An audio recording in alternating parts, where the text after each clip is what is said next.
Guys, so today I'm cooking ano nga to? Ano ba to? Hindi ko alam niluluto ko. Ano nga to? I'm cooking tapa. So tapa is our ulam. So wala ko po akong pang-ipit kaya tinidor po yung gamit ko. So sabi ng asawa ko, palagi mo lang daw siyang iikot-ikot, ganun. I don't really cook. Ang dumi ng kawali. Laban dumi ng kawali. Lab, natawagan mo na? Ang PLDT? Ay, cool mo na. Cool.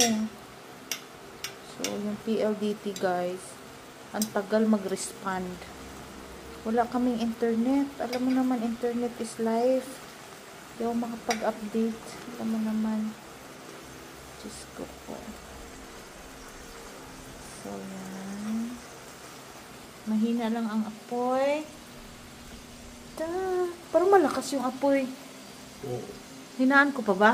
Yes. Ayos lang yan. So, by the way, guys, we use olive oil. Wala na tayong olive oil. Olive oil. Chart lang yan. Para healthy ang life. Ingay na. Mukhang magtatalsikan na ito. Hindi. Hindi. Hindi ko matalsikan. Yun. So, paano ko maluluto na siya pag red na siya? Hindi pa yan red. Pink pa yan.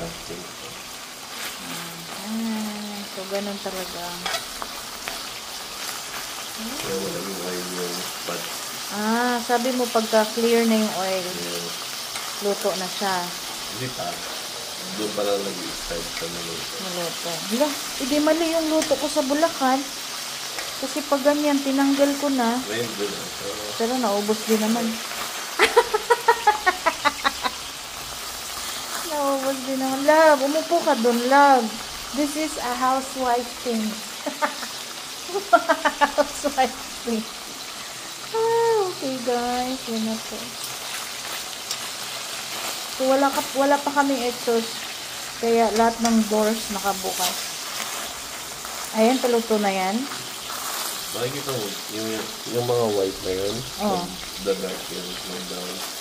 Magiging brown naman siya, hindi na red, brown na. Hindi na kasi. There you go. Let's eat na. Kain na guys.